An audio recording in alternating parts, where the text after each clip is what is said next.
He is a top-tier professional hitman, but a brief distraction by a woman's long legs caused him to miss the optimal window for the shot. Luckily, having already scouted the target's booth, he quickly adjusted his scope, training it steadily on the head of the table. His investigation revealed that the Chinese mob boss hailed from Shandong. However, his associate inside saw the boss make a last-minute seat change, all because his daughter wanted to sing on stage for her birthday, leading them to move to a table near the stage. This sudden complication forced an immediate change of plans. Angelo calmly stowed his weapon and headed into the restaurant. At the entrance, the boss's men were conducting rigorous security checks, ensuring no weapons or dangerous items were brought inside. Angelo remained unfazed, carrying nothing but a car key. As a premier hitman, he never relied solely on firearms. He scanned the room quickly, familiarizing himself with the layout, then headed straight for the restroom. Hanging up his coat, he confirmed that every stall was empty. Then, donning his gloves, he scouted for any makeshift weapons. His eyes locked onto a metal tissue box using his car key. He began to dismantle it. Meanwhile, his partner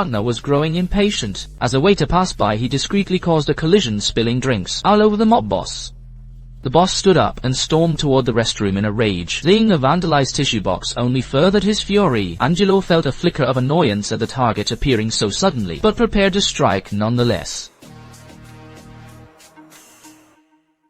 Meanwhile, the boss's daughter was joyfully singing and dancing on stage. The boisterous music and singing perfectly masked the violent struggle unfolding in the bathroom. Angelo neutralized the three men with lethal efficiency, then quickly rinsed the weapon and discreetly placed it back into the tissue box. Exiting the bathroom, he donned his suit jacket and calmly walked away from the scene. Upon regrouping with his partner, he couldn't help but berate him for taking an initiative without permission and disrupting the rhythm of the hit. He had seen the target with his lovely daughter. He didn't want to strike while a father was cherishing the joy of his daughter's song. As he has a daughter of his own and fully empathizes with that paternal bond, little did they know their every move as they departed was already being watched from the shadows. Zoom, with the razor-sharp intuition honed over years as a hitman, he realized he was being tailed. At first he remained unfazed, but while waiting at a red light, he glimpsed the driver ahead, adjusting the rearview mirror, confirming instantly that he was indeed a target. At the next intersection, he made a sharp left turn, then pulled over at the following block to smoke out the tail's intentions. Sure enough, the pickup truck followed without hesitation, charging straight at him as he threw the car into reverse to evade.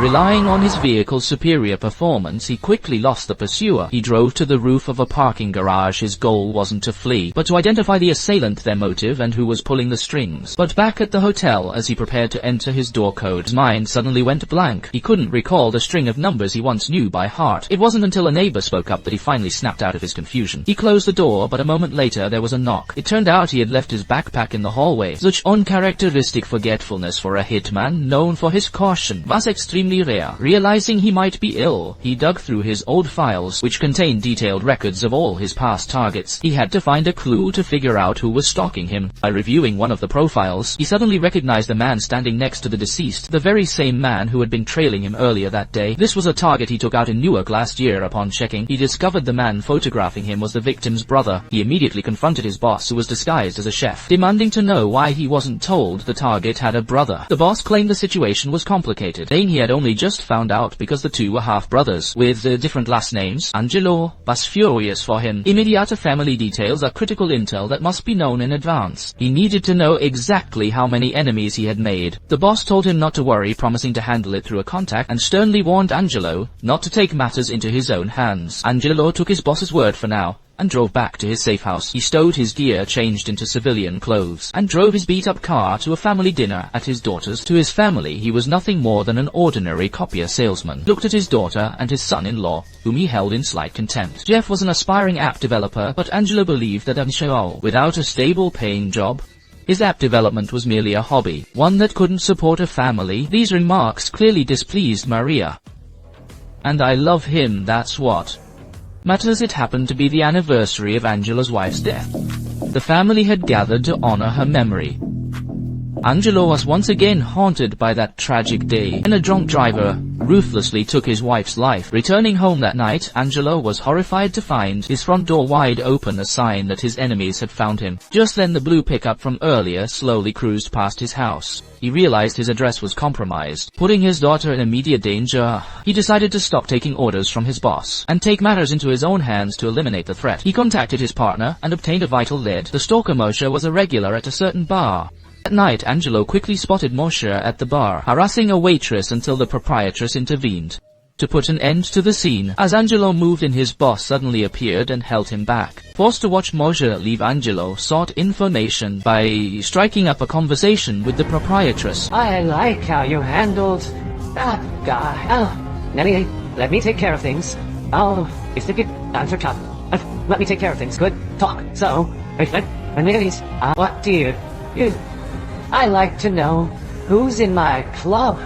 I'm a hitman, but I only kill bad people. What you really do? Repair photocopiers. After a few drinks, the two of them really hit it off, which naturally led to a more intimate connection. When he returned home late that night and tried to enter his code, that sense of confusion washed over him once more. While the proprietress was in the restroom, he searched her handbag. Once he confirmed there was no threat, he removed a painting from the wall. Revealing a safe behind it, he placed his concealed weapon inside. As they were about to continue their conversation, a sudden noise startled them. I hope that's not the guy from the Sioux Club. No, he lives in Brooklyn.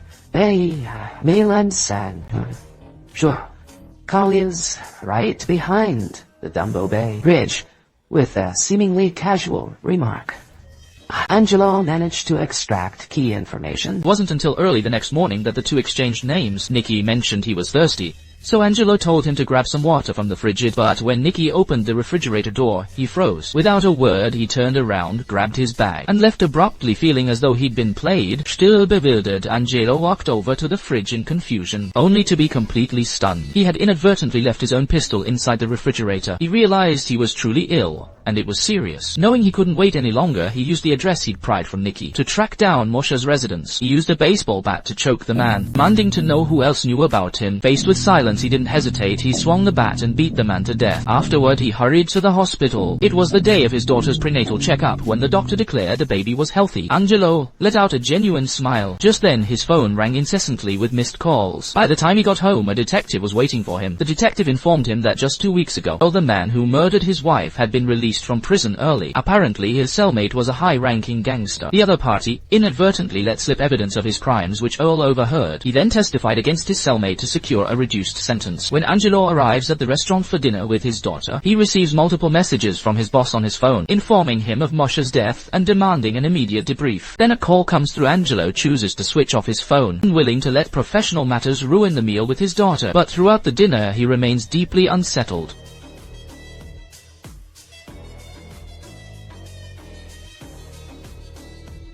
Driven by a killer's instinct, the moment a shot rings out, he shoves his daughter aside and gives chase. But the shooter has already sped away in a car. The shot is definitive proof that his family is now fully exposed to danger.